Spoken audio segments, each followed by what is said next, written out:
Olá, turma. Cá estou eu aqui novamente para gravar uma videoaula para vocês sobre o nosso assunto de negócio jurídico. Eu sou a professora Josiane, falo aqui com vocês de Direito Civil 1.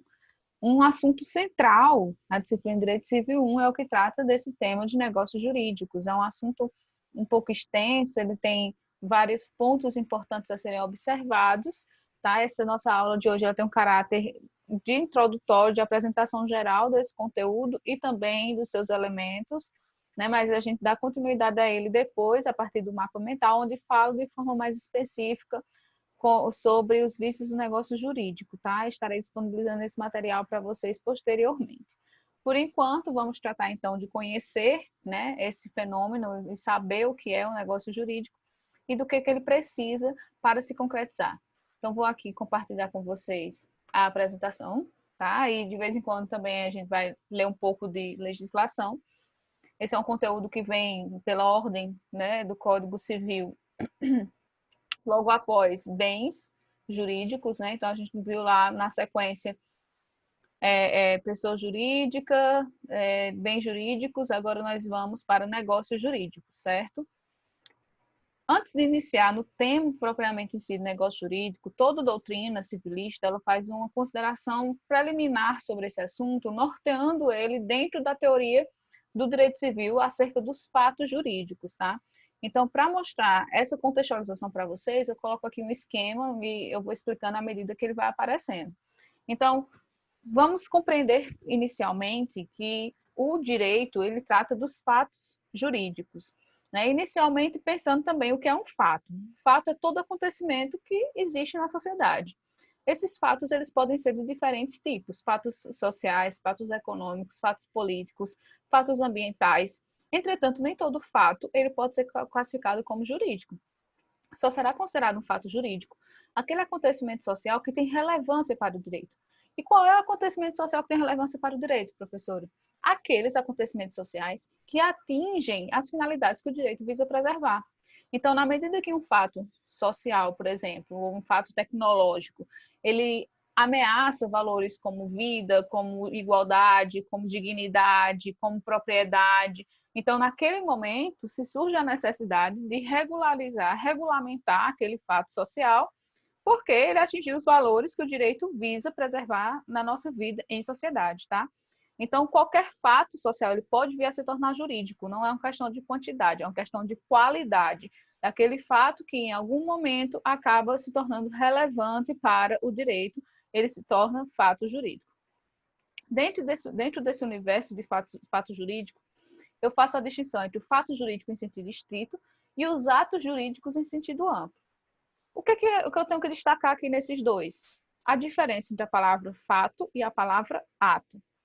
Fato jurídico em sentido estrito é todo aquele acontecimento da natureza, da qual o homem não tem participação direta no seu surgimento, na sua na manifestação desse fenômeno natural, tá? Então, o fato jurídico em sentido estrito é aquele acontecimento da natureza que traz repercussão para o direito, como, por exemplo, um enchente que causa danos materiais a uma pessoa. É um fato da natureza que causou uma repercussão jurídica, tá? O homem não interferiu diretamente para que aquele acontecimento se concretizasse na sociedade.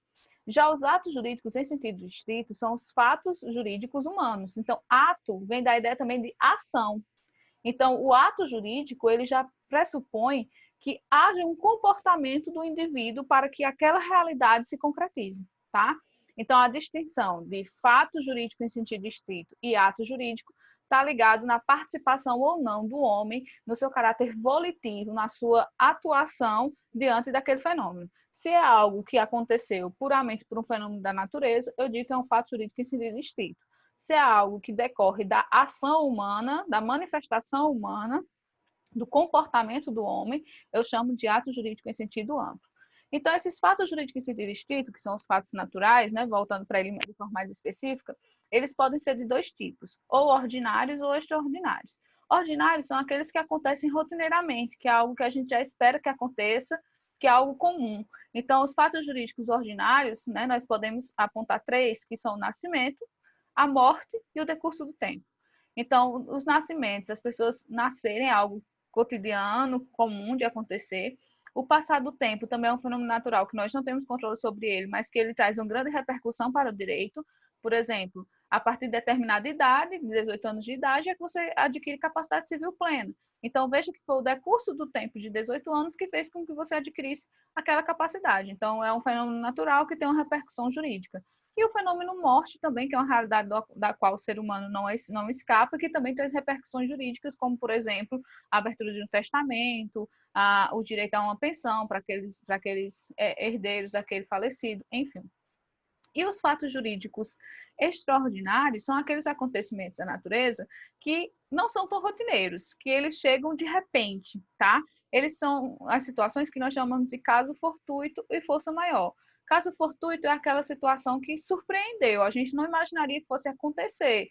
Então, pode acontecer um acidente, pode cair um raio, alguma coisa desse tipo. E força maior é aquela situação que é até previsto que ela aconteça, mas a gente não tem controle sobre ela, como, por exemplo, as pessoas adoecerem, né? E acontecer chover, que são situações que acontecem, que a gente sabe que tem uma probabilidade de acontecer e a gente não tem como controlar isso também.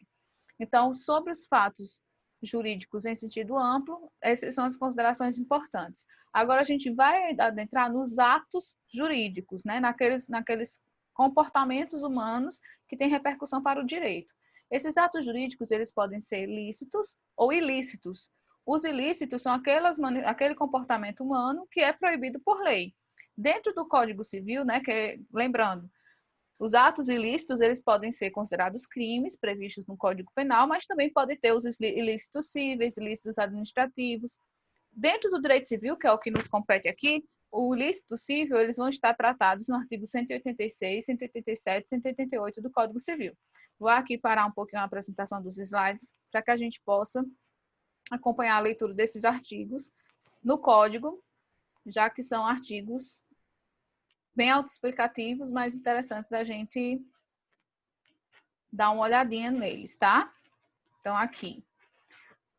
Começando da parte, né, aqui a parte que está aparecendo agora, é exatamente o início do assunto sobre fatos jurídicos no Código Civil, né, inicia lá no artigo 184. Então, ele vai falando da validade do negócio jurídico, outros aspectos que a gente ainda vai discutir, condição, termo e encargo, que a gente também vai falar na aula de hoje. Mas o que eu quero chegar com vocês é sobre os fatos jurídicos, os atos jurídicos ilícitos, né? E que ele vem no final desse assunto aqui, dos atos ilícitos. Artigo 186. Aquele que, por ação ou omissão voluntária, negligência ou imprudência, violar direito e causar dano a outrem, ainda que exclusivamente moral, comete ato ilícito. Então, esse aqui é um artigo super importante que ele fundamenta, pessoal, praticamente todo pedido que é feito judicialmente, pleiteando indenização por danos morais e materiais, porque aqui é exatamente o artigo do Código Civil que traz a ideia de dano civil. Aquele que causa um dano para alguém, e esse dano é fruto de uma conduta, né, omissiva ou comissiva, né, ou de uma ação ou de uma omissão, e também de uma negligência, imprudência, e causa um dano a outra pessoa, essa pessoa cometeu um ato ilícito, e, portanto, ela tem o dever de reparar, né, de prestar uma reparação à pessoa que sofreu aquele dano decorrente de sua conduta. Artigo 187. Também comete o ato ilícito o titular do direito que, ao exercê-lo, excede manifestamente os limites impostos pelo seu fim econômico ou social, pela boa-fé ou pelos bons costumes. Esse artigo aqui traz o que nós chamamos de abuso de direito. Também pode ocorrer de que o sujeito, exercendo um direito que é seu, ele extrapole no exercício desse direito civil e acabe causando um dano a uma pessoa. Então, esse extrapolamento, ele também é considerado um dano e também deve ser reparado. Artigo 188. Não constituem atos ilícitos. Aqui já seriam as excludentes do ilícito, né, civil. Inciso 1. Os praticados em legítima defesa no exercício regular de um direito reconhecido, desde que dentro dos limites do exercício desse direito. Inciso 2. A deterioração ou destruição de coisa alheia ou a lesão à pessoa a fim de remover perigo eminente. Então, são aquelas situações em que você causa um dano, por exemplo, ao veículo de uma pessoa para salvar uma criança que ficou lá dentro, né? Então, nesse caso, o dano que você causou ao veículo, ele é um dano justificável, né? Foi uma destruição de coisa alheia, mas para remover um perigo iminente em relação àquela criança, tá? Então, nesse caso, você estaria abarcado, né? Não estaria cometendo ilícito, porque está dentro da condição prevista no artigo 188. Parágrafo único. No caso do inciso 2, o ato será legítimo somente quando as circunstâncias o tornarem absolutamente necessário, não excedendo os limites do indispensável para a remoção do perigo, tá? Então, os atos ilícitos, eles estão regulados cíveis, tá, gente? Mais uma vez, lembrando, os atos ilícitos cíveis, eles estão regularizados nesses 3 artigos que nós fizemos a leitura aqui. Mas o nosso foco de hoje é estudar, aqui, novamente, a nossa apresentação, estudarmos os atos jurídicos lícitos, os quais são os permitidos pela lei, que são vários, tá? Até porque dentro do direito civil a gente tem a autonomia da vontade, a liberdade das pessoas para agirem, desde que não ultrapassem os limites previstos em lei. Então, esses atos lícitos, eles podem ser de 3 tipos. O ato jurídico em sentido estrito, o ato fato jurídico e o negócio jurídico, que é onde a gente vai chegar e se debruçar sobre ele. Mas vamos entender rapidamente o que é o ato jurídico em sentido estrito e o ato fato jurídico. O ato jurídico em sentido estrito é aquele comportamento do indivíduo cuja consequência da manifestação dele, de vontade, da sua ação, já estão todos previstos em lei. Eu não tenho, eu manifesto a minha vontade sobre algo, ou realizo alguma coisa, e a consequência daquele meu ato já está totalmente amarradinha, prevista na lei. Eu não tenho como negociar sobre as consequências daquela minha ação. Então, eu coloquei até como exemplo aqui uma confissão de dívida. A partir do momento em que eu confesso que eu tenho uma dívida com a pessoa e assino o instrumento de confissão de dívida, ali já interrompe o prazo prescricional, já causa outros efeitos processuais, né, numa possível ação de execução, que eu não tenho como dizer, não, olha, eu vou assinar isso, mas eu não quero que aconteçam esses efeitos. Tu permite? Não, não tem como fazer isso, porque a lei já determina que você agindo daquela maneira, todas as consequências dos seus atos serão aquelas. Um outro exemplo, reconhecimento de paternidade. A partir do momento que você reconhece que você é o pai de uma criança, né, que você reconhece formalmente e vai lá no cartório para incluir seu nome no registro de nascimento dela e tudo mais, não tem como você dizer, olha, eu vou reconhecer o meu ato, a minha ação, né, é reconhecer que eu sou o pai daquela criança, mas eu só farei isso se constar aí que eu não vou, ela não será minha herdeira, de que ela não terá direito a pedir pensão alimentícia.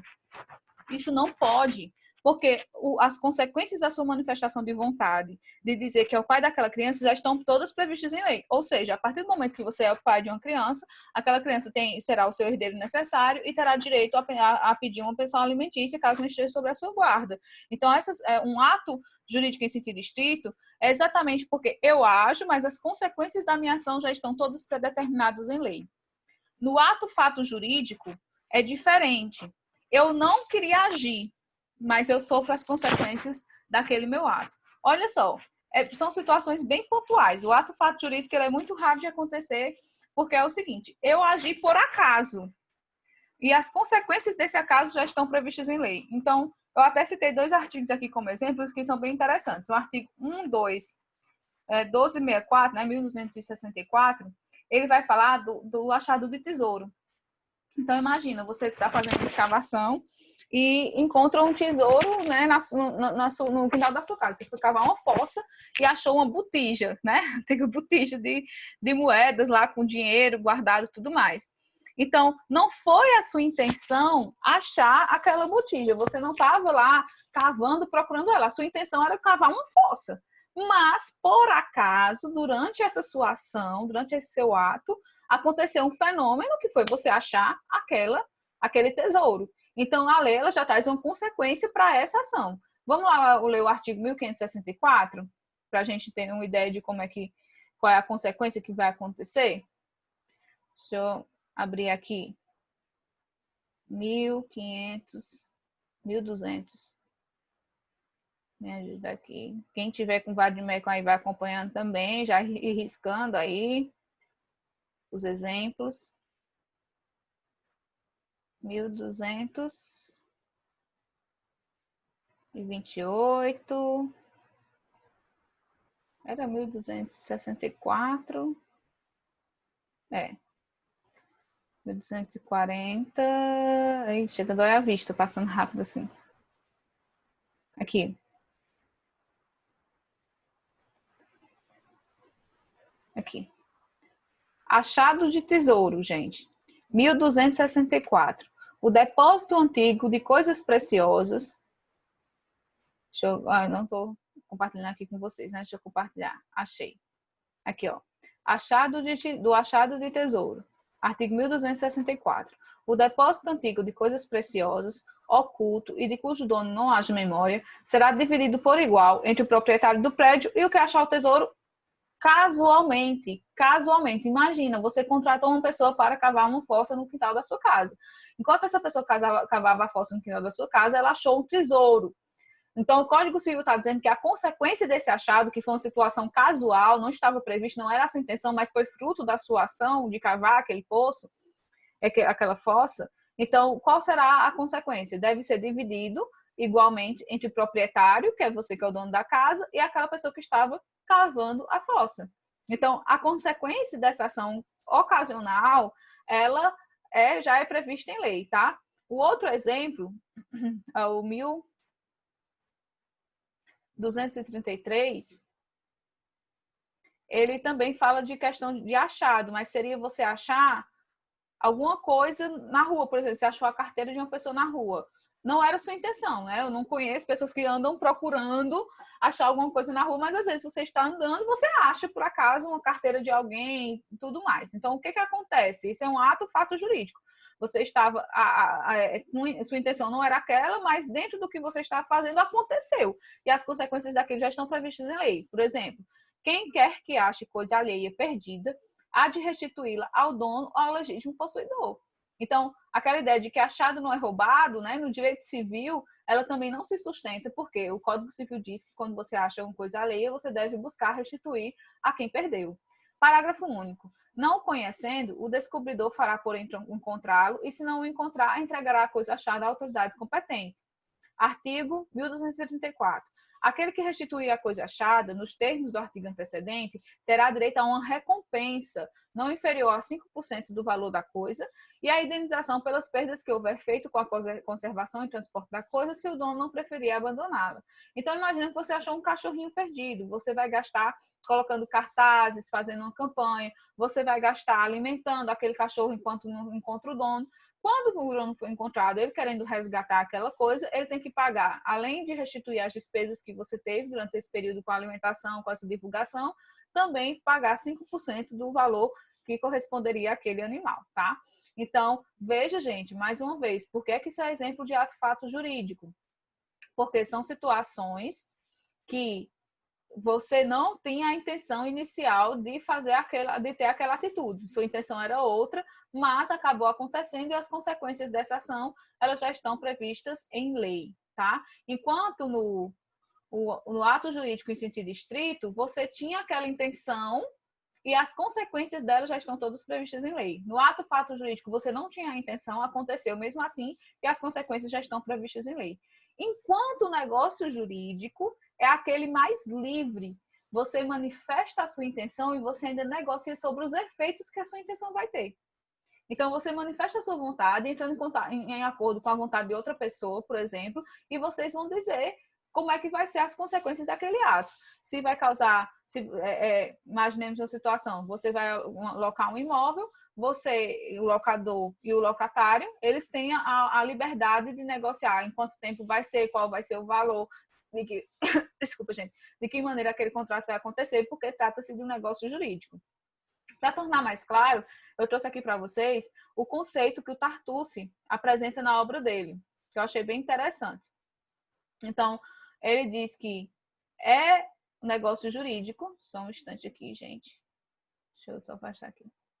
É negócio jurídico toda a ação humana de autonomia privada com a qual os particulares regulam por si próprios os interesses, havendo uma composição de vontades cujo conteúdo deve ser lícito.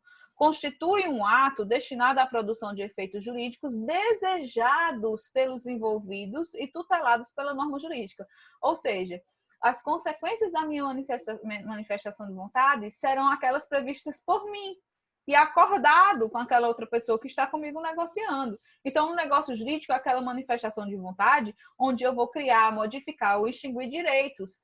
Claro, dentro do que a lei permite. Eu não posso dispor de forma ilícita sobre situações ilícitas ou trazendo consequências ilícitas, né, que a lei proíbe. Mas dentro do que a lei não proíbe, eu posso negociar e transacionar acerca de diferentes assuntos, trazendo diferentes consequências para as minhas manifestações de vontade.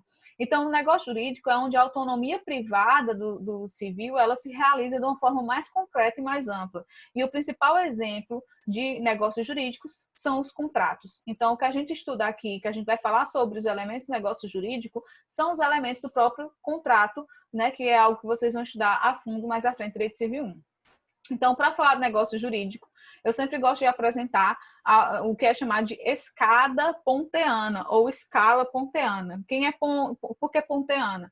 Ponteana é uma referência a Pontes de Miranda. Pontes de Miranda foi um grande doutrinador brasileiro e ele estudou bastante direito civil e criou essa teoria, né, dos elementos que deve ter um negócio jurídico e criando isso em uma forma de escala. Primeiro eu analiso um degrau, depois outro, para que eu possa verificar de forma completa os efeitos e os elementos desse negócio jurídico, tá? Então, essa escala ponteana, ela vai ser dividida em 3 etapas. Primeiro eu vou observar os elementos estruturais do negócio jurídico, ou seja, aquelas situações mínimas para que aquele negócio jurídico exista. Depois eu vou observar quais serão. Só um instante. O plano de validade da norma, desse negócio jurídico, ou seja, quais são os elementos essenciais para que aquele negócio jurídico seja válido legalmente. E, por último, eu observo o plano de eficácia, que são os elementos acidentais do negócio jurídico. Ou seja, eu vou observar se existe algum fator acerca daquele negócio jurídico que está modificando seus efeitos, a sua aplicabilidade no momento prático. Não se preocupem que a gente vai falar de cada um desses de maneira detalhada. Vamos começar aqui sobre o plano de existência ou elementos estruturais do negócio jurídico. Pessoal, esse aqui é o mais básico do básico. Então, o que é que o negócio jurídico precisa ter para ele existir? Existir. Então, eu preciso ter 4 elementos que compõem a estrutura de um negócio jurídico. O primeiro, eu tenho que ter agentes, eu tenho que ter sujeitos de direito, eu tenho que ter pessoas que manifestem a sua vontade. Segundo, eu tenho que ter um objeto sobre o qual dispõe aquela relação jurídica. Terceiro, aquele negócio jurídico, ele tem que acontecer de alguma forma. Ele acontece oral ou de maneira escrita, tá? E, por último, a vontade. As pessoas têm que manifestar a intenção de realizar aquele negócio jurídico, certo? Então, os elementos estruturais básicos para dar existência ao negócio jurídico são os agentes, o objeto, a forma e a vontade. Entretanto, pessoal, eu tenho que observar que esses 4 elementos, eles precisam ter algumas características para que eles possam ser considerados válidos perante o direito. O que significa ser válido perante o direito? Que eles sejam reconhecidos pelo ordenamento jurídico como algo que está completo e acabado dentro das formalidades legais e, portanto, podendo produzir efeitos, certo? Imaginemos a seguinte situação. Uma criança, ela, né, de 8 anos de idade, ela resolveu vender Natura, pegou a revista e está vendendo produtos da Natura. Esse negócio que essa criança está celebrando, essas vendas desses produtos, é um negócio válido? Ela tem capacidade civil para isso? Ela não tem. O negócio jurídico existe, professora? Existe, porque eu tenho agentes, que é a criança e as pessoas que estão comprando produtos da Natura que ela está vendendo. Eu tenho um objeto, que são os produtos que estão sendo comercializados. Eu tenho a forma, né? Isso está acontecendo de maneira oral ali, ela mostra, as pessoas pagam e ela entrega o produto. E eu tenho a vontade, que ela está com vontade de vender, as pessoas estão com vontade de comprar e fazem esses negócios. Entretanto, esse negócio jurídico não tem validade, porque o agente que está realizando aquele negócio, ele não tem capacidade legal. Então, o negócio existe, mas não possui validade.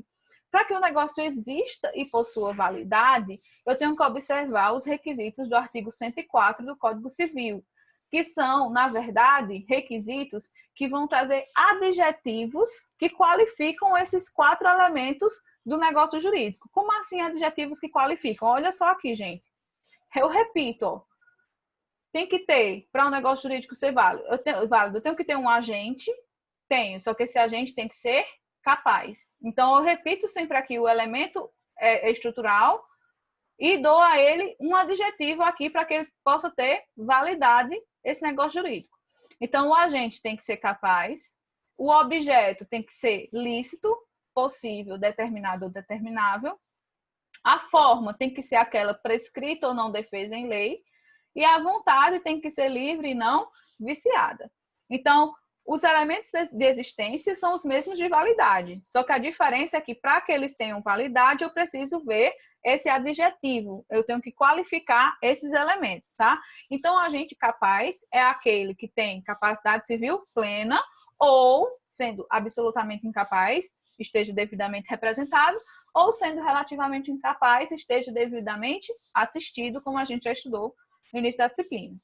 O objeto sobre o qual dispõe aquele negócio jurídico, né, que seja um imóvel, seja um produto que está sendo vendido ou um serviço que está sendo prestado, tem que ser algo permitido por lei, tem que ser algo lícito, tem que ser algo possível de se realizar. Eu não posso, por exemplo, fazer um negócio jurídico onde eu prometo que eu vou levar a pessoa para passear, fazer uma viagem à Lua. Ainda não é possível esse tipo de situação, né? Viagens turísticas à Lua ainda não são possíveis. Né? Então, seria um objeto impossível no momento e, portanto, esse negócio jurídico não seria válido. O objeto também tem que ser determinado ou determinável. Eu não posso fazer um negócio jurídico quando eu digo assim, olha, vamos fazer o seguinte, eu vou te vender alguma coisa por tal valor. Não, eu tenho que dizer, eu tenho que dar pelo menos indícios do que é que está sendo transacionado ali. Como assim dar pelo menos indícios? Eu posso dizer, ó, gente, eu estou rifando um livro, um vade-mecum. Eu estou rifando um vade-mecum. Eu estou determinando de que ano é esse vade-mecum, qual é a marca dele, qual é a editora dele? Não. Mas eu tenho como ter uma ideia do que é um vade-mecum? Tenho. Então, é algo determinável. O ideal é que seja algo determinado, que eu já deixe bem claro que é um vade-mecum do ano 2020, da editora Saraiva, por exemplo. Então, o ideal é que eu já deixe bem determinado, mas mesmo se ele for determinável ao menos, ele já é considerado também válido. O que não posso é ser um objeto totalmente indeterminado, onde eu não sei o que é que está sendo negociado ali, tá? E a forma, a maneira como se realiza esse negócio jurídico, tem que ser de uma maneira prevista em lei, prescrita em lei. Então, eu tenho que observar se aquele negócio jurídico, para se realizar, se concretizar, se a lei não traz algum rito especial, algum procedimento especial, por exemplo, eu quero vender um imóvel, eu faço um contrato particular desse imóvel. Isso é suficiente para esse negócio jurídico ser válido? Não. Porque para a venda de imóveis é previsto um procedimento específico onde eu preciso registrar o contrato de compra e venda e fazer a transmissão da propriedade do imóvel em um cartório de registro de imóveis, tá? Então, para formalizar esse negócio jurídico, cujo objeto é a compra e venda de um imóvel, eu preciso seguir a forma prevista em lei. Se eu não seguir a forma prevista em lei, o negócio vai existir, mas não terá validade jurídica. É como se ele não te produzisse os efeitos para o qual ele foi criado, tá? Professora, mas se não tiver uma forma prevista em lei, aí você pode fazer de qualquer outra forma, desde que não seja algo proibido, tá? Por isso que a expressão é assim, forma prescrita ou não defesa. Não defesa é não proibido por lei, tá? Então, se não tem uma forma específica na lei, por exemplo, para um contrato de prestação de serviços de aniversário, né, de decoração, não festa de aniversário, que não tem uma forma prevista em lei, então ele pode acontecer oralmente, ele pode acontecer via WhatsApp, ele pode acontecer escrito, né, pode acontecer por gestos, né? Então, desde que não tenha uma forma prevista em lei, eu posso fazer de qualquer maneira que a lei não proíba. E por último, a vontade, que é a minha manifestação em fazer aquele negócio jurídico, ela tem que ser livre e não viciada. Como assim? O assunto que a gente vai estudar na próxima aula é exatamente os vícios do negócio jurídico. Então, existem situações em que eu faço aquele negócio jurídico porque eu fui ameaçada, porque eu fui enganada. Então, existem situações que viciam a vontade do sujeito, onde ele queria estar fazendo uma coisa, quando na realidade ele fez outra. Então, nós temos vícios que podem ser da vontade, que eu manifesto, mas também vícios que podem ser contra a sociedade. Eu manifesto aquela vontade Eu coloco aquela vontade ali manifesta, mas não é a minha intenção. Minha intenção, na verdade, é a outra, de causar um dano a outra pessoa. Isso também é um vício do negócio jurídico, que é o vício que a gente chama de vício social. Em síntese, são 7 possibilidades que podem viciar aí a vontade e viciar esse negócio jurídico. E, portanto, atingir a sua validade, que é o erro, o dolo, a coação, a lesão, o estado de perigo, a fraude contra credores e a simulação. Nós vamos ver cada um mais lá na frente. O que é que a gente precisa saber agora? Que se essa vontade ela não for livre e não for manifestada de uma maneira clara, esse negócio jurídico, ele, apesar de existente, não terá validade jurídica, certo? Pessoal, eu quero que a gente leia aqui o artigo 104 rapidinho, porque nele tem a descrição disso aqui que a gente está conversando. Então, eu quero só que vocês enxerguem como é que se encontra na nossa legislação esse assunto, tá? Então, compartilhar aqui novamente para vocês a tela do Código Civil, certo? Só um instante. Aqui, Código Civil, artigo 104. Vamos agora subir bastante aqui. Aqui. A validade do negócio jurídico requer. Ou seja, o negócio jurídico pode existir, mas para que ele seja válido e reconhecido pelo direito, ele tem que ter um agente capaz, um objeto lícito, possível, determinado ou determinável, uma forma prescrita ou não defesa em lei. A lei não traz aqui já no inciso 4 a questão da vontade, mas ela está separada nos artigos seguintes e também a doutrina complementa isso. Então, eu preciso que vocês incorporem na mente de vocês, vivenciem, enxerguem e levem para o resto da vida, porque é algo básico para o direito, essa compreensão de quais são os requisitos da validade do negócio jurídico e fale isso como uma oração, como um mantra. Então, acompanhe aqui rapidinho. Quais são os requisitos de validade do negócio jurídico? Agente capaz, objeto lícito, possível, determinado ou determinável, forma prescrita ou não defesa em lei e vontade livre e não viciada. Então, foca nisso, entende o que tu está falando que vai dar certo. E por último, pessoal, pode ser que o negócio jurídico exista, esteja válido, mas ainda não esteja produzindo os seus efeitos. Então, eficácia, lembra lá de eficácia, quando a gente falou de validade da norma jurídica? Eficácia não é a capacidade de produzir efeitos, né? De estar produzindo os efeitos para o qual foi criado aquela norma.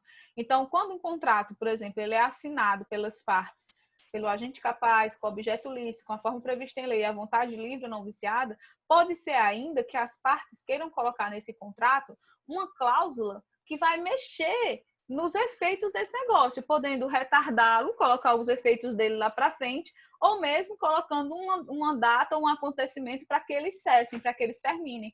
Por isso que a gente chama esses elementos de elementos acidentais do negócio jurídico.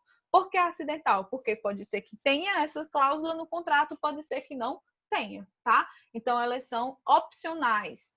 Então, o plano de eficácia, né, traz essa ideia dos elementos acidentais do negócio jurídico, que são 3. A condição, o termo e o encargo, que a gente vai estudar mais detalhadamente nos slides seguintes. Antes, eu quero só fazer uma observação muito importante. Pessoal, eu falando aqui do primeiro plano, que é o plano de existência, e o segundo plano, que é o plano de validade, eu vou perceber o seguinte: se falta o agente, se falta o objeto, se falta a forma ou se falta a vontade, esse negócio jurídico, ele nem existe. É um nada jurídico. Ele nem existe, eu tenho a inexistência do negócio. Se falta algum elemento estrutural do negócio jurídico, ou seja, se falta o agente, se falta o objeto, se falta a forma ou se falta a vontade, eu nem tenho um negócio jurídico a se falar. Entretanto, se eu tenho o agente, eu tenho o objeto, eu tenho a forma e eu tenho a vontade, mas, por exemplo, o agente não tem capacidade, então eu tenho um negócio jurídico, mas esse negócio jurídico não é válido, tá? Então, quando eu falo da validade do negócio jurídico, eu estou falando desse segundo plano, onde, podendo acontecer alguma coisa acontecendo alguma coisa em um desses requisitos aqui, um negócio jurídico ele vai ser válido ou inválido. E quanto à validade ou invalidade do negócio jurídico, a gente vai conversar daqui a pouquinho também. Vamos lá agora para a questão dos elementos acidentais do negócio jurídico. a condição, o termo e o encargo. Qual é a diferença? Pessoal, o mais parecido um do outro é a condição e o termo, tá? Os dois, eles vão subordinar os efeitos do negócio jurídico a um evento futuro, certo? O que é subordinar? Exemplo muito claro. Você está cursando direito e o seu pai diz o seguinte para você: se você passar no exame de ordem na primeira tentativa, eu vou lhe dar um carro. Olha só o negócio que está sendo estabelecido. Se você passar no exame de ordem na primeira tentativa, o seu pai vai lhe dar um carro. Tá vendo que tem um se aí? Você já está com o carro hoje? Não. Por quê? Porque você só terá o direito a receber aquele carro se acontecer um evento futuro, que é você passar no exame de ordem, e incerto, que é você passar da primeira vez, né? Então, olha só, o negócio jurídico celebrado hoje só terá efeitos no futuro se implementar, ou seja, se acontecer uma determinada condição. Então, a condição prevista lá no artigo 121 do Código Civil, ela vai ser uma cláusula que está no negócio jurídico, né, que está no contrato celebrado entre as partes, que decorre da vontade das partes, então não é a lei que estabelece que tem que ter aquela condição, são as partes que colocam essa condição, e vai subordinar o efeito negócio jurídico a um evento futuro e incerto. Gente, esse incerto aqui da condição é que eu nem sei se isso vai acontecer. Pode ser que você passe no exame de ordem, pode ser que você não passe o exame de ordem de primeira, tá? Então, é um evento que eu não tenho certeza sobre sua implementação ou não. Se ele acontecer, você vai ter direito a receber o carro. Se ele não acontecer, você não tem como exigir o carro, tá? Por isso que essa condição ela pode ser suspensiva ou resolutiva. Vamos lá entender o que é uma condição suspensiva e uma condição resolutiva. Nesse exemplo que eu estou dizendo para você, se você passar no exame de ordem, você receberá um carro. Então, você ainda não está exercendo o direito de ter o carro. Mas, se você passar, você terá o carro a receber, né? Ou seja, o seu direito está suspenso de ter o carro e ele só vai ser exigível, só vai produzir os efeitos a partir do momento em que se implementar aquela condição futura e incerta. Já na condição resolutiva, você já está exercendo o seu direito hoje, agora. Entretanto, quando se implementar aquela condição futura e incerta, você perde o seu direito se acaba. Por isso a palavra resolutiva. O direito se resolve, o direito termina. Um exemplo, o seu pai diz o seguinte para você: eu vou pagar eu vou pagar a sua mesada todo mês, até o dia que você passar no exame de ordem. Depois daí você se vira. Então, veja, você já está recebendo a pensão todo mês agora. Pensão não, gente, desculpe, a mesada todo mês agora. Passou no exame de ordem, você deixará de receber. É o evento futuro e incerto que porá fim ao seu direito, tá? E eu tenho que observar ainda quanto a no que se refere à condição enquanto elemento acidental do negócio jurídico, se essa condição é lícita ou ilícita. Então, eu não posso colocar uma condição ilícita, por exemplo, eu vou lhe dar R$1.000 se você quebrar o vidro daquele carro. Então, essa é uma condição que ela não pode existir porque é uma condição ilícita que ela está subordinando o efeito daquele negócio a você realizar um ato ilícito, tá? A condição ela também tem que ser possível. Eu não posso colocar um negócio jurídico uma condição impossível. Por exemplo, eu sou patrocinador de esportes e eu digo, olha, eu só vou lhe patrocinar se você atravessar o Oceano Atlântico a nado dentro de 3 dias. Essa é uma condição impossível de se implementar, né? Humanamente impossível, certo? Então, também não é possível uma condição como essa. E as condições, elas podem ser causal, potestativa ou mista. O que é uma condição causal? É aquela que não depende de ação do homem, mas sim de algum elemento da natureza ou do acaso. Por exemplo, quando você compra uma rifa, um bingo ou rifa, não, aqueles que a gente aposta, né? Você apostou, foi lá na caixa, na lotérica e apostou na Mega Sena, por exemplo. Ali você está fazendo negócio jurídico que tem uma condição, que é qual? Você só receberá o prêmio se os números que você apontou forem sorteados. É uma condição suspensiva. O seu direito está suspenso e você só poderá ter ou exercê-lo se os números que você colocou lá forem sorteados. Você tem controle sobre esses números que serão sorteados? Não, é uma questão de sorte, é uma questão do acaso. Então, essa é uma condição causal.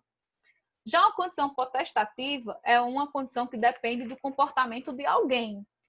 Se eu disser assim, olha, fulaninho, eu só vou te emprestar o meu carro se o meu esposo não for precisar viajar no final de semana. Então, olha só, eu estou colocando como uma condição o fato de meu esposo ir viajar ou não no final de semana. Isso não depende de uma ação dele. Então, é uma condição potestativa, que depende da potesta, da ação e do querer de alguém, tá certo? E não do mero acaso. E uma condição mista é quando eu junto as duas. Eu digo, olha, eu só vou te emprestar o meu carro se o meu esposo não viajar no final de semana e se não chover. Ó, eu estou juntando uma condição que depende do comportamento de alguém com também algo acasual, algo da natureza, da sorte, enfim, tá? Já o termo, enquanto elemento acidental do negócio jurídico, pessoal, ele pode vir tanto da vontade das partes, como a própria lei ela pode estabelecer um termo para aquele negócio acontecer.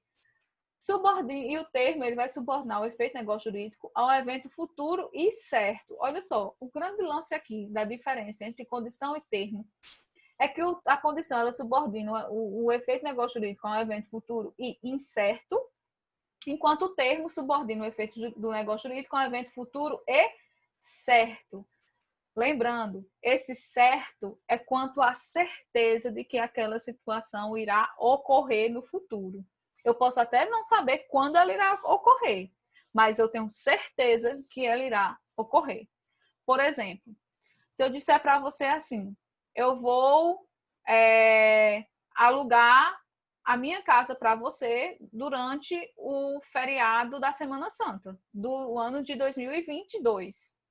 Eu ainda não tenho ao certo quais serão os dias, mas eu tenho como saber que essa data chegará, que esse feriado de 2022 chegará e que ele vai ser determinado do dia tal ao dia tal. Então, veja que esse é um evento futuro e certo. Geralmente, o termo, gente, envolve questões de datas.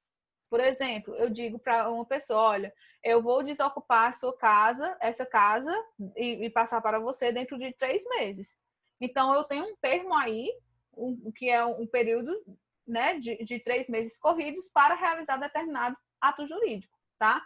Então, uma questão que geralmente os alunos confundem muito em relação ao termo e à condição é o fator morte. Como assim o fator morte? Eu posso subordinar um negócio jurídico à morte de alguém. Por exemplo, eu tenho um imóvel que tem uma pessoa que é muito interessada em comprar esse imóvel. Só que atualmente, nesse imóvel, quem mora lá é a minha mãe. Então, eu posso fazer o seguinte acordo com aquela pessoa que está interessada em comprar. Dizer assim, ó, eu prometo que eu vou lhe vender, eu não venderei a nenhuma outra pessoa. Eu vou lhe vender esse imóvel, entretanto, eu só vou vender a você no dia que a minha mãe morrer.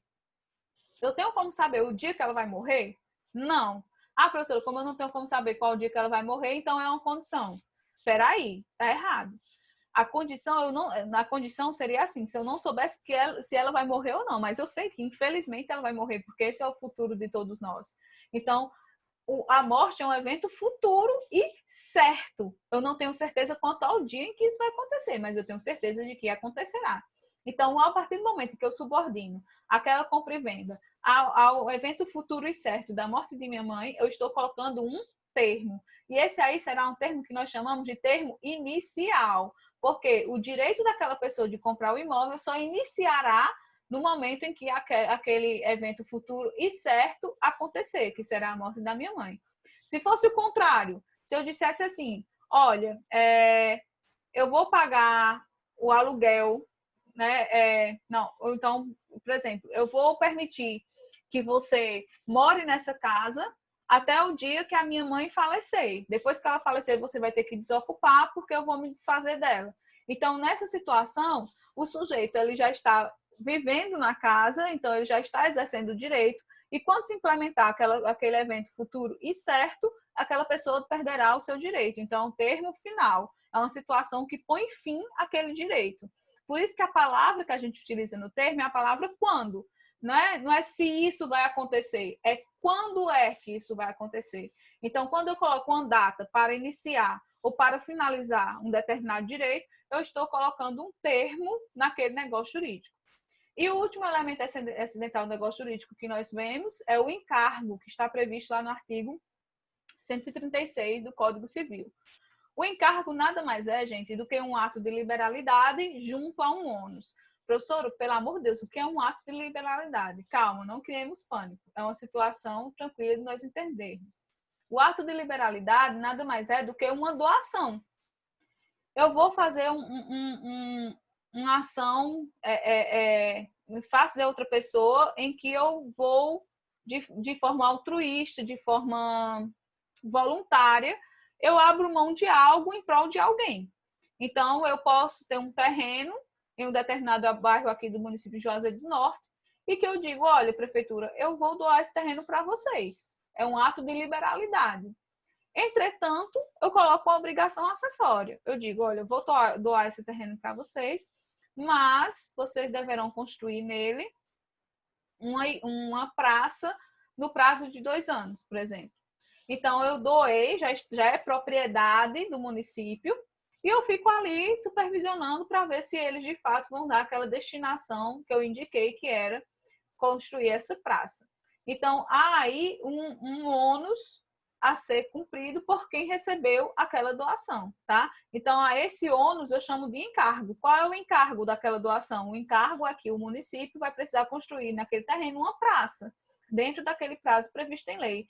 Então, por isso que a palavra do encargo é para quê? Eu estou fazendo aquela doação, mas com que finalidade? Para que eu estou fazendo aquilo? Há uma obrigação acessória? Então, é muito comum a gente ver esse tipo de negócio jurídico quando é para homenagear alguém, por exemplo. Então, eu vou doar um imóvel para a construção de um museu e o nome desse museu tem que ser em homenagem a uma pessoa querida ou uma pessoa famosa, né, que eu indico. Então, há aquele algo que é benéfico para aquela pessoa que recebe a doação, mas ela tem que entender que ela tem um compromisso acoplado àquela doação que ele recebeu, e é esse compromisso que a gente chama de ônus, é o que é o encargo enquanto elemento acidental do negócio jurídico, tá, gente? E, para a gente finalizar aqui, vamos falar da invalidade do negócio jurídico.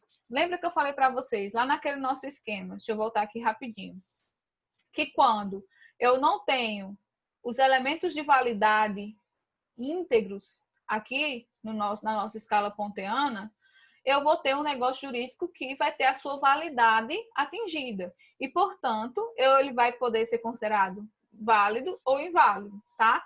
No que se refere à invalidade do negócio jurídico, eu tenho 2 situações.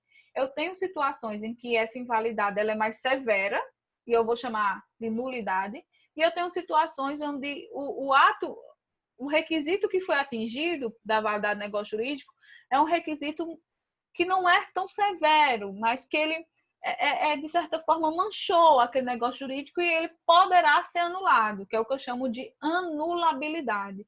Então, há uma diferença no direito, gente, entre um ato nulo e um ato anulável, tá? Há uma diferença. A palavra é parecida, os termos são parecidos, nulo e anulável, mas os seus efeitos são distintos, tá? Então, um ato jurídico, para ele ser considerado, um negócio jurídico, para ele ser considerado nulo, tá? Eu tenho que atingir os requisitos de validade de uma maneira mais séria, mais incisiva. Então, eu ofendo preceitos de ordem pública, aquilo que eu atinjo, os elementos que são atingidos naquele negócio jurídico são elementos que dizem respeito à sociedade como um todo, porque maculam a própria ordem pública, tá? Então, essas situações, elas podem ser alegadas por qualquer interessado. Então, o Ministério Público, qualquer pessoa que está intervindo no processo que percebe que dentro daquele negócio jurídico houve uma situação que atingiu ele de uma maneira muito séria, que causaria sua nulidade, ela pode alegar essa nulidade. O próprio juiz, percebendo essa situação, ele pode agir de ofício e declarar essa nulidade. O que é agir de ofício? A regra no processo é que o juiz ele deve ficar paradinho, na sua inércia, parado, esperando que as pessoas façam pedidos a ele, provoque ele. Apenas em situações excepcionais, a lei permite que o juiz haja por impulso próprio, que ele enxergue as coisas e diga, não, eu vou agir aqui mesmo que ninguém me peça. Então, agir de ofício significa isso. O juiz, ele age por iniciativa própria para anular aquele negócio jurídico, porque ele percebeu que havia uma situação que viciou de maneira muito severa aquele negócio jurídico. Um negócio jurídico nulo, ele não convalesce com o tempo. O que isso quer dizer? Pode passar o tempo que for, que aquele negócio jurídico continuará sendo nulo, continuará podendo ser considerado nulo em qualquer momento e perdendo todos os seus efeitos. E por isso, uma declaração de nulidade, em regra, ela tem efeito ex tunc.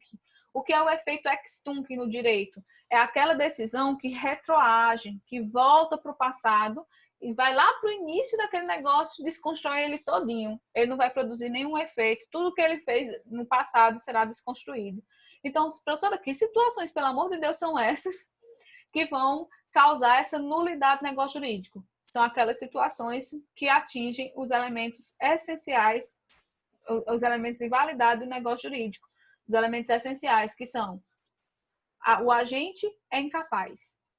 Né? Então, a gente viu que o agente tem que ser capaz. Se o agente é incapaz, absolutamente incapaz, aquele negócio jurídico é nulo. Então, lembra do exemplo que eu falei, daquela criança que estava vendendo produtos da Natura? Imagina que ela ficou com uma dívida enorme perante a Natura. E depois se percebeu que esse agente ele não tinha capacidade. Então, todos aqueles negócios que aquela criança fez, todos eles, em qualquer momento, eles serão todos desconstruídos, porque não teve validade jurídica, porque o agente não tinha capacidade. O objeto é ilícito, impossível ou indeterminado. Então, também são situações que vão trazer nulidade a esse negócio jurídico. A forma não foi aquela prevista em lei, ou então é uma forma que a lei não permite, também vai trazer a nulidade do negócio jurídico. Então, essas situações elas estão no artigo 166 e 167 do Código Civil. Outra situação que causa a nulidade do negócio jurídico é a simulação. Nós vamos estudar mais à frente o que é simulação, mas em linhas gerais é quando eu digo que estou realizando uma coisa, quando na verdade eu estou fazendo outra. Por exemplo, eu registro no cartório que eu estou fazendo uma compra e venda, quando na verdade eu estou fazendo uma doação, e eu mascaro isso, eu vou e simulo essas informações. Então, esse vício do negócio jurídico, ele é um vício que causa nulidade absoluta, que a gente chama, né, a nulidade do negócio jurídico, e ele não vai produzir nenhum efeito e vai poder ser declarado a qualquer tempo que aquele negócio não existe. Já nas situações de anulabilidade ou nulidade relativa, tá? Pode ser chamado assim. Então, esse aqui pode ser chamado nulidade absoluta e esse aqui de nulidade relativa ou anulabilidade. Essas situações, elas mancham o negócio jurídico, mas não de maneira tão severa quanto as situações que causam a nulidade. Então, eles ofendem interesses particulares.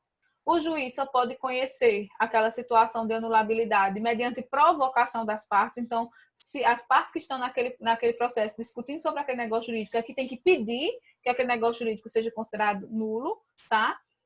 É prescritível, o que isso quer dizer? Eu tenho um tempo para alegar que esse negócio jurídico não tem validade. Se eu não agir dentro daquele tempo, aquele negócio jurídico vai se confirmar, vai se tornar pleno, vai se tornar rígido, né? Vai se retirar aquela situação que maculou a sua integridade se eu não agir dentro do tempo previsto, que em regra é um tempo de 4 anos. Tem um efeito ex nunc. O que é esse efeito ex nunc? A partir do momento em que o juiz reconheceu que há uma anulabilidade daquele negócio jurídico, a declaração dele só tem efeito dali para frente, não vai retroagir, não volta para o passado aquela declaração. Só vai tornar nulo os efeitos do negócio jurídico daquele momento em que foi reconhecida a sua anulabilidade para frente, tá? E quais são as causas que vão ensejar essa anulabilidade do negócio jurídico? A incapacidade relativa do agente e os vícios do consentimento. Então, vou dar um exemplo aqui. Você realizou um negócio jurídico na compra de uma casa. Quando você foi realizar a compra dessa casa, a pessoa que lhe vendeu, ela escondeu de propósito a informação de que embaixo daquela casa antes já tinha sido um lixão e que, portanto, aquela casa ela não tinha uma estrutura sólida e podia afundar o seu solo a qualquer momento. Tá? A pessoa escondeu isso de propósito, porque ela sabia que se ela dissesse aquela informação, você não iria comprar aquele imóvel ou não teria comprado ele pelo preço que você comprou. Então, veja que em uma situação como essa, você só fez esse negócio jurídico porque a outra pessoa agiu com dolo, a outra pessoa agiu com má fé para lhe enganar, para que você pudesse realizar aquele negócio jurídico. Percebendo essa situação posteriormente, você quer o quê? Desfazer aquele negócio. Quer mostrar ele, você vai querer mostrar ao juiz que aquele negócio jurídico ele é nulo, ele deve ser desconsiderado, porque ou você só realizou ele porque você foi vítima de dolo da outra parte. Então, aqui, você deverá, né, isso ofendeu interesses particulares, ofendeu o seu interesse de propriedade, já que você comprou algo que não vai ter utilidade, né, que não era o que você gostaria. Você tem que pedir isso ao juiz. Se você não pedir no prazo previsto em lei, que nesse caso é de 4 anos, aquele negócio jurídico se tornará pleno, você não vai mais poder pedir a anulação dele. E a partir do momento que o juiz reconhecer que foi feita aquela compra de maneira viciada pelo vício do dolo, o juiz vai dar um efeito ex nunc, ele vai encerrar o negócio jurídico ali e dali para frente você não será mais obrigado a pagar nenhuma prestação, nem nada, e ele vai dispor sobre o que passou no passado, o que ficou no passado, o que é que vai ser feito sobre o valor que já foi pago ou não, pode ser retido uma parte ou não, então isso aí ele vai ter que deliberar. Então, veja, gente, que uma situação como essa, você vai lá questionar a validade daquele negócio jurídico, porque houve um dolo, e aí o juiz vai, a partir do seu pedido, verificar se aquele negócio vai ser considerado válido ou não diante daquela situação de vício da vontade que o negócio sofreu, tá certo? Então, pessoal, em linhas gerais, o assunto sobre negócio jurídico é um assunto bastante interessante que serve de base para outras partes do direito civil que vocês vão estudar, mais especificadamente, de forma mais específica, o direito contratual, né, o direito das obrigações. Então, aqui são noções gerais sobre os elementos que constituem um negócio jurídico, né? Eu espero que vocês façam a leitura correspondente dos artigos de lei, que são bastante esclarecedores sobre esse assunto, e também da doutrina para fechar possíveis lacunas na compreensão normativa.